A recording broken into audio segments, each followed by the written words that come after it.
생활에 보탬이 되는 친절한 경제 시간입니다. 미국과 중국이 관세와 보복 관세를 잇따라 매기면서 우리 경제에 미칠 파장을 우려하는 목소리가 나오고 있는데요. 네, 무역 갈등이 언제쯤 해소될 수 있을지 그 전망과 우리 실생활에 미칠 파장까지 박대기 기자와 함께 알아보겠습니다.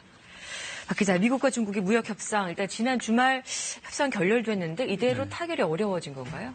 네, 지난 주말에 결렬이 되긴 했습니다만 두 나라 모두 협상을 당분간 이어가겠다 이런 뜻을 내비쳤습니다. 네. 10일부터 중국에서 출발하는 화물에 관세가 인상되는데요. 보통 미국은 특정 날짜부터 인상해 왔는데 이번에는 출발하는 화물부터 인상하기로 했습니다. 네. 중국에서 배가 출발하면 2주에서 4주가량 걸려서 미국에 도착합니다. 따라서 이 기간 동안에는 관세 인상의 효과가 유예되는 셈입니다.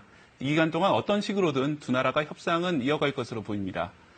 그러나 설령 한 달 안에 두 나라가 협상을 타결한다고 해도 문제의 끝이 아닙니다. 미국이 요구하는 것은 중국의 지적재산권 침해와 기업에 대한 정부 보조금을 막아달라는 건데요.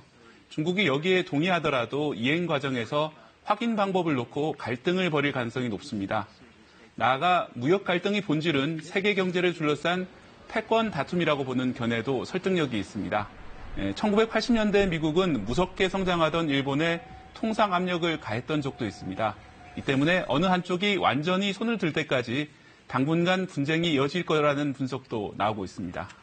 그럼 이 두 나라의 무역 전쟁이 계속된다면 과연 우리나라에는 어떤 영향을 미치게 될까요? 네, 일각에서는 이제 미국이 중국에 관세를 많이 매기게 되면 우리나라의 제품이 상대적으로 싸지기 때문에 우리나라에는 유리한 게 아니냐 이렇게 말씀하시는 분도 계신데요. 하지만 우리나라의 수출 구조를 보면 낙관하기는 어렵습니다. 우리나라는 반도체나 OLED 같은 부품을 중국에 판매합니다. 우리나라의 중국 수출 물량 가운데 80%가 이런 부품 등 이른바 중간재입니다. 이걸 중국이 완제품으로 만들어서 미국에 수출하는 구조입니다. 이 때문에 중국의 미국 수출이 줄어들면 우리나라도 타격을 입는 겁니다. 이 밖에도 중국의 생산 공장을 가진 우리 기업들도 많기 때문에 피해가 예상됩니다. 미국과 중국의 무역 전쟁은 두 나라 경제 성장률을 낮추고 전 세계 경제에도 악영향을 줍니다. 우리나라는 무역을 통한 성장에 의존해왔기 때문에 세계적인 불황에 영향을 많이 받습니다. 미국의 관세 부과에 중국도 보복 관세를 부과했는데요. 이런 관세가 확산되면서 글로벌 관세가 1%포인트가량 오르면 우리나라 경제 성장률은 0.65% 하락할 것이라는 IMF의 전망도 있습니다. 주요 수출국 9개국 가운데 가장 피해가 클 거라는 전망입니다. 특히 수출이 문제인데요. 지난해 12월 이후 지난달까지 5달 연속 1년 전 대비 수출이 감소했습니다. 이번 달도 마찬가지입니다. 10일까지 수출은 6.4% 줄었는데요. 휴일을 제외한 근무일을 기준으로 따져보면 무려 13.6%나 줄었습니다.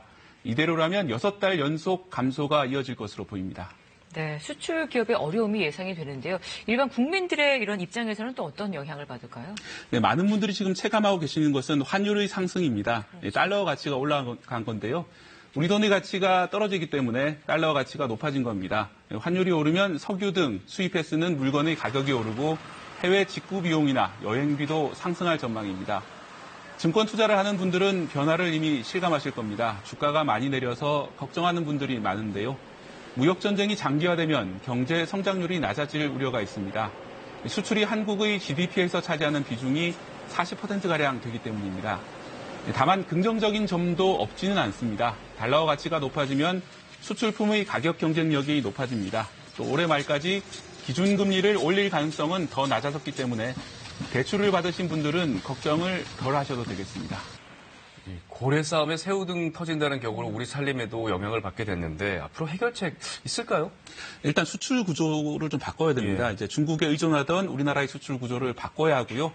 정부도 남방 정책이나 신북방 정책 등 수출 지역 다변화를 추진하고 있습니다. 필리핀과 브라질과의 FTA를 추진하는 등 교역 상대를 다양화하려는 노력을 하고 있습니다. BTS 등 한류가 세계적으로 인기를 끌고 있는데요. 한국 기업에 대한 이미지가 좋아진 만큼 그동안 수출하지 못했던 국가에 다양한 소비재를 판매할 계기가 될 것으로 보입니다. 그리고 수출 일변도에서 벗어나 내수 시장을 살리기 위한 대책도 필요해 보입니다. 네, 오늘 이 시간 미중 무역 갈등의 파장에 대해서 얘기 나눠봤습니다. 고맙습니다. 고맙습니다.